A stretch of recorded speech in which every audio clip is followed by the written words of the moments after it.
सञ्चालन छ म त फेरि युट्युब च्यानलमा खुम्नु के बोलेको भाइ के बोलेको राम्रोसँग बोल्यो भने के भएको धन्यवाद 480 जना मेरो सब्सक्राइबर्सहरु है तपाईले वेट गर्नु भयो कतिजनाले मलाई सोध्दै थियो कि भाइ भिडियो आउँदैन त बनाउँदैन त भ्लगिङ गर्दैन त फुर्सद त छैन मेरोमा भ्लगिङ गर्ने फुर्सद त अब आफै बनाउनु पर्ने हो तर मेरो अब यो एज अ पार्ट टाइम गर्छु म भ्लगिङ हैन मेरो एउटा पार्ट टाइम हो तर भ्लगिङ मैले फेमस हुनु लागि हैन त्यो मेरो नाम कमाउनु लागि मैले गरेको हैन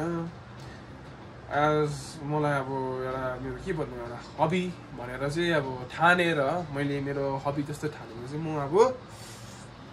म भ्लगिङलाई अगाडि बढाउने छु अनि मेरो भिडियोहरु चाहिँ कस्तो खालको हुन्छ अबदेखि भन्दाखेरि मेरो भिडियोहरु एकदमै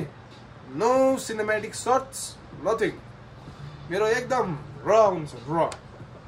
जस्तो कि हाम्रो र ब्रो हाम्रो यहाँनिर छ हाम्रो सुबु ब्रो त्यस्तो टाइपको क्या अलिकति एकदम र नो एडिट नथिङ एकैपल्टमा जे खिच्ने हो जे बोल्ने हो यसरी नै हामी अगाडि बढ्ने छौँ पो देखाउँछु म त फेरि गोर्खाल्यान्ड हेरेर पठाउँछ फेरि म फेरि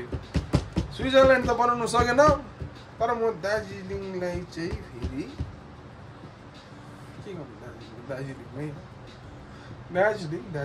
भन्ने छ त्यही हो न त गोर्खाल्यान्ड न त स्विजरल्यान्ड के हुने छैन जिन्दगीमा हो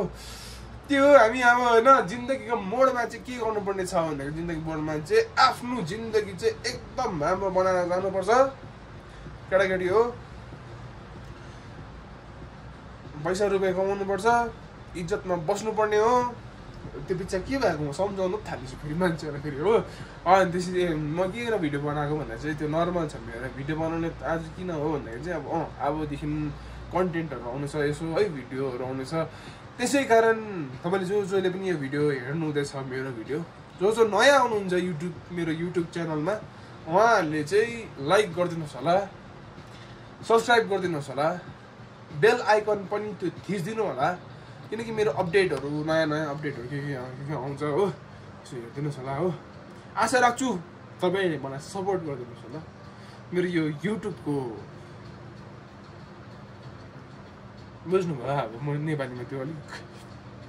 यस्तो डरलाग्दो नेपाली डरलाग्दो बोलेर बोल्नु सक्दिनँ हो सक्छु मेरो भाषा नेपाली हो तर पनि अब डरलाग्दो वर्डहरू युज गरेर चाहिँ बोल्नु सक्दिनँ हो नर्मल